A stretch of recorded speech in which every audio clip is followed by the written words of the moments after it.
पुत्रो नैव च नैव च। कहा 7 जन्मों तक तुम्हारे यहाँ पुत्र की कोई जो है तो रेखा दिखाई नहीं देती, कोई संतान नहीं है। तो मुंचा ज्ञानम प्रजारूपम बलिष्ठा कर्मणो गति। कहा ये जो कर्म की गति है इसको तुम मानो और विवेक समासाध्या तुझ संसार वासना। कहा जो संसार की वासना है उससे मुक्त हो। ठीक है, पुत्र नहीं है तो भगवान का भजन करो। जाही विधि राखे राम ताही विधि रही, सीताराम सीताराम सीताराम कहिए। कहा भगवान जिस स्थिति में रखे आप उसी स्थिति में रहो, उसी स्थिति में प्रसन्न रहो। क्यों? अगर उस स्थिति को बदल सकते हो तो बदलो, नहीं बदल सकते हो तो उसके जैसे हो जाओ।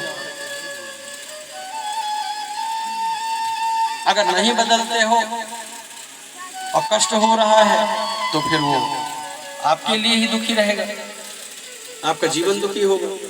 सब समझा दिया, किंतु जो ब्राह्मण देवता थे, ब्राह्मण देवता कहने लगे नहीं महाराज, विवेकेन भवेद किम्मे पुत्रम देह बलादपि नोचे त्यजाम्यहं प्राणा तदग्रे शोक मूर्छितः। कहा महाराज अब आप यति हैं, आपके पास कोई शक्ति होगी, मुझे पुत्रवान होने का वरदान दीजिए। हठवादी करने लगे, कहा नहीं पुत्रवान होने का वरदान दीजिए, और अगर आप ऐसा नहीं करेंगे तो नोचे त्यजाम्यहं प्राणा तदग्रे शोक मूर्छितः, मैं आपके सामने ही प्राणों को त्याग दूंगा। ऐसा कहकर के फिर से मूर्छित हो गए। यति थे, दया गई, कहा चलो ठीक है उठो, पानी छींटा और जगाया उनको। कहा ऐसा करो मेरे पास एक फल है, उसको दिया। कहा कि इस फल को ले जा करके और ब्राह्मणी को दे देना और भगवान का नाम ले लेना। कुछ उसको नियम बता दिया, कहा ऐसा नियम करना होगा, भगवान की कृपा होगी पुत्र उत्पन्न होगा। ठीक है, तो आत्मदेव ले गए, धुंधली के पास पहुंचे, कहा देखो इसको तुम खाओ, इस फल को खा लो, भगवान की कृपा होगी, हमारे यहाँ पुत्र उत्पन्न होगा।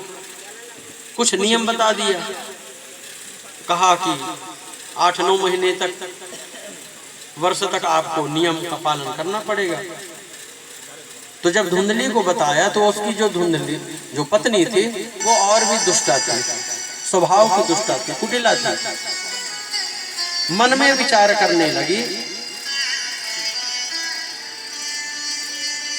क्या फल भक्षेण गर्भा स्यात् गर्भेणोदर वृद्धिता स्वल्प भक्षम ततो शक्ति गृह कार्यम कथम भवेत्। मन में विचार करने लगी कि अगर मैं फल को खाऊंगी और फल खाने से पेट बढ़ गया, पेट बड़ा होगा, तो गर्भोदर वृद्धिता स्वल्प भक्षम ततो शक्ति गृह कार्यम कथम भवेत्। तो फिर तो जब पेट बड़ा हो जाएगा, गर्भ में बालक आ जाएगा, तो मैं ज्यादा भोजन भी न कर पाऊंगी। भाई अगर अभी मैं 15-25 रोटी खाती हूँ तो फिर ज्यादा रोटी भी नहीं खा पाऊंगी, भोजन नहीं कर पाऊंगी, और फिर घर का काम कौन करेगा। दैवाधाटी ब्रजेत ग्रामे पलाये गर्भणी कथम शुभवसिन नवसेद गर्भम गर्भस्थम कुक्षे कथम मुत्सजेत। कहा संयोग से अगर कभी गांव में आग लग गई तो जितने लोग हैं ये तो सब चले जाएंगे, सब भाग जाएंगे, और मैं कैसे दौड़ पाऊंगी, मैं तो यहीं चल जाऊंगी, नष्ट हो जाऊंगी। तो इस प्रकार के वो जो है तो बहाने बनाने लगी। तिर्यक चेदागतो गर्भस्तदामे मरणम भवेत्। कहा कभी मान लो बच्चा उल्टा हो गया, पैर हाथ पैर मारने लगा गर्भ में, कहा नहीं नहीं ये ऐसा नहीं करूंगी। मन में विचार बना लिया, पर मन में विचार के कहा कि महाराज ने कहा फल खाओ और यहाँ मुझे पुत्र उत्पन्न करना ही नहीं है। उसने कहा कि लालने पालने दुखम प्रसूतायाश्च वर्तते बंध्या वा विधवा नारी सुखनी चेति में मति। धुंधली जो थी वो सोच रही थी कि बच्चे का पेट में पोषण करना, 9 माह तक उसको कोख में रखना और उठना बैठना चलना फिरना सब में कष्ट सहना, और उसके बाद फिर प्रसव पीड़ा सहना, फिर बच्चे का लालन पालन करना। इससे अच्छा तो वो नारी होती है जिसके कोई बच्चे पैदा नहीं होते हैं, कोई पुत्र आज उत्पन्न नहीं होते हैं, वो नारी सबसे सुखी रहती है। तो इस प्रकार वह धुंधली सोच रही थी। बंध्या व विधवा नारी सुखनी चेति में मती, कहा वही नारी सबसे सुखी है जिसके कोई बाल बच्चे नहीं है, ऐसा उसका मत था। अब आजकल बड़े बड़े शहरों में जो हाईली एजुकेटेड है ना, वो क्या करते हैं, कहा देखो मेरा फिगर खराब ना हो तो किराए की कोख ले लेते हैं। कहा देखो अब ज्ञान विज्ञान है, विज्ञान बढ़ता गया, तो कहा कि जो बीज है वो दूसरे के गर्भ में डाल दिया, किराए की कोख ले लिया, है ना। किसी स्त्री को बोल देते हैं कि भाई देखो हम तुमको इतने पैसे देंगे और तुम हमारे बच्चे को पाल पोस करके गर्भ में पालो, उसका जन्म करा दो, कुछ समय तक उसको बड़ा कर देना, फिर हमको दे देना। क्यों? ये हमारा शरीर अच्छा रहा है, हमको लगता है कि हमारा जो फिगर है वो अच्छा रहा, किराए की कोख ले लेते हैं। तो इस प्रकार से जो है तो जीवन चलने लगा। फिर जब वही बच्चा आ जाता है तो पति पत्नी दोनों कमाते हैं, यद्यपि उसके कॉन्सिक्वेंसेस अलग अलग होते हैं। किसी की परिस्थिति बस होती है, कोई परिस्थिति बस ऐसा करता है, कोई जानबूझ करके ऐसा करता है। तो बच्चे का पालन पोषण करना है तो कहा कि अब वो धाय माँ जो होती है, बच्चे पालने वाले बड़ी बड़ी संस्थाएं खुल गई। कहा आप अपने बच्चे को सुबह आप दे जाइए और आप ऑफिस चले जाइए, शाम को आते समय जैसे सब्जी खरीद के लाते हैं, कहा वैसे बच्चे को भी ले जाया करें। तो सुबह से शाम तक बच्चा उनके पास रहता है। अब वहाँ 100-150 बच्चे पड़े रहते हैं पालने में, सब दिन भर रोते रहते हैं। कुछ हुआ तो उनके मुंह में वो बोतल लगा दिया, दूध पिला दिया, रोते हैं तो ठीक है रोए।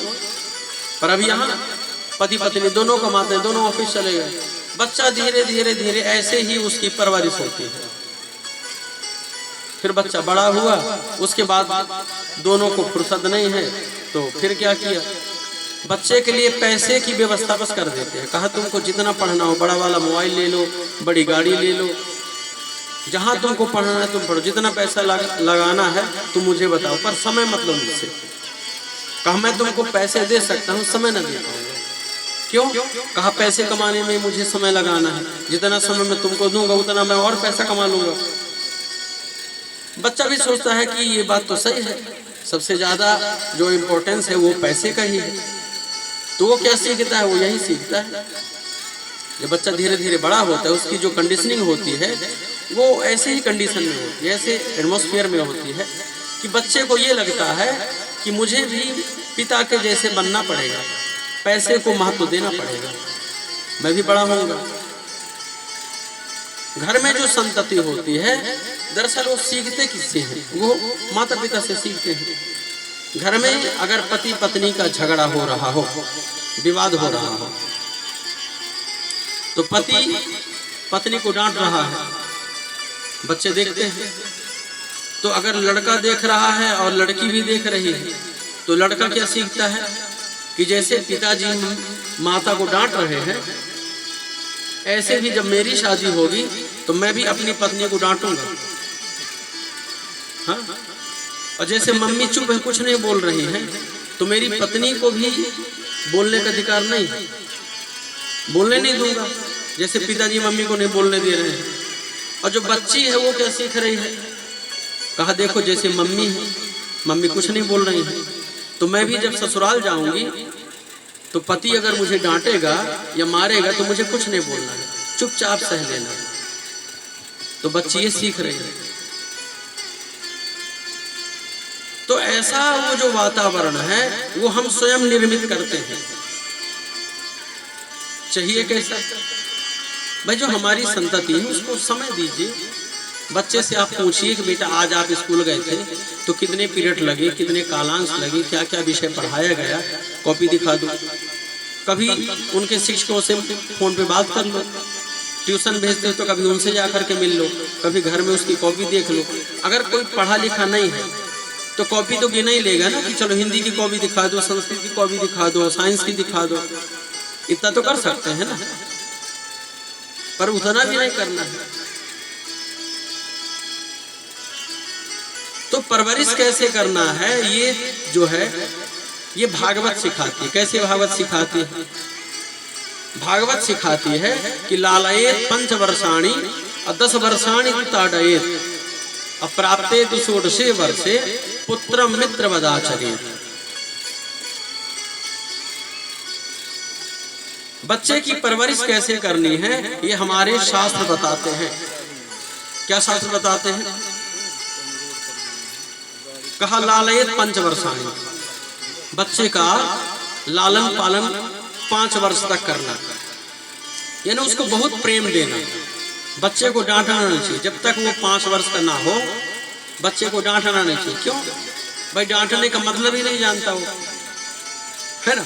अगर डांटने का मतलब जाने तो आप डांटो उसको। 5 वर्ष के अंदर का जो बालक है, 2 वर्ष का है, 3 वर्ष का है, वो डांट का मतलब नहीं जानेगा, उसको आप खूब प्रेम करो। तो लालयेत 5 वर्षाणि, 5 वर्ष तक आप उसको खूब प्रेम दो। और 10 वर्षाणि तु ताड़येत, ताड़न मतलब डंडा लेके मारना नहीं, ताड़न का मतलब होता है सुपरविजन करना, उसको देखना। ताड़ना बोलते हैं ना कि वो मुझे ताड़ रहा था, ऐसा कहते हैं ना। ताड़न मतलब होता है सुपरविजन करना, देखना। कब? लालयेत 5 वर्षाणि और 10 वर्षाणि तु ताड़येत। 10 वर्ष कौन से? 5 वर्ष के बाद की जो 10 है, यानी 5 से और 15, जो 10 वर्ष तक जो है सुपरविजन करना कि बच्चा क्या पढ़ रहा है, क्या बोल रहा है, क्या सीख रहा है, उसका जो फ्रेंड सर्कल है वो कैसा है, किन मित्रों से मिल रहा है, उसकी जानकारी रखना। बच्चा है वो थोड़ी जानता है, वो नहीं जानता है। बच्चा जब किशोर अवस्था में होता है तो उसके लिए 3 सर्कल होते हैं। एक तो घर का वातावरण हो गया, एक विद्यालय का हो गया और एक उसके दोस्तों का हो गया। उन तीनों में जो सबसे महत्वपूर्ण होता है बच्चे के लिए वो होता है उसका दोस्त का सर्कल। क्यों? अन्य जो दूसरे 2 सर्कल हैं, जो वातावरण है, वो दोनों उसकी मानसिक अवस्था से कहीं ज्यादा है। माता पिता की भी आयु ज्यादा है और मानसिक चेतना भी ज्यादा है। जो शिक्षक है वो भी ज्यादा पढ़ा लिखा है, पर उसका जो दोस्त है वो उसी की अवस्था वाला है, तो वो उसकी बात को ज्यादा मानता है। तो इस उम्र में बच्चा अपने दोस्त की बात को मानता है।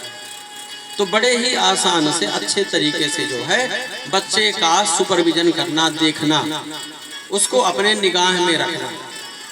बच्चों को ऐसा नहीं कि ठीक है ले बेटा गाड़ी जा, जहाँ जाना हो, ये ले पैसा, जो करना हो कर, जो मार्केट से जो तुमको खाना हो खाओ, छूट मिल गई और बच्चा का हमको पता ही नहीं है। तो 10 वर्षाणि तु ताड़येत और प्राप्ते तु षोडशे वर्षे, जैसे ही बच्चा 16 वर्ष का हो जाए तो पुत्रम मित्रवदाचरेत। बच्चा जब 16 वर्ष का हो जाए तो उसको फिर बच्चा मत मानो, उसके साथ मित्रवत आचरण करो। आज का जो विज्ञान है, आज की जो साइकोलॉजी है, वो यही बोलते हैं और हमारे शास्त्र पुराण कब से बता रहे हैं कि ऐसे पालना चाहिए बच्चों को। जो आज की साइकोलॉजी, जो आज का मनोविज्ञान है, वो बता रहा है। बोलते हैं कि जब पिता की पन्ही जो है तो बच्चे के पैर में हो जाए तो समझो कि बच्चा बड़ा हो गया है। सही बात है। अब उस समय अगर आप बच्चे को बोल दोगे भाई बच्चा 17-18 वर्ष की उम्र का हो गया है, तो बच्चे को कहोगे कि अरे तुम क्या जानो, तुम जाओ, तुम अपना काम करो, तू नहीं जानता, गड़बड़ है। बच्चे के साथ फिर मित्रवत आचरण करना चाहिए। तो बच्चों को पालने की एक जो सही प्रक्रिया है वो यही वाली है। तो इस प्रकार से जो है बताया, कहा कि लालन पालन इस प्रकार से करना होगा, तब हमारी ये जो पीढ़ी है अच्छे से आगे जो है तो बढ़ पाएगी। और अगर हमने उसको छोड़ दिया तो सब गड़बड़ हो जाएगा।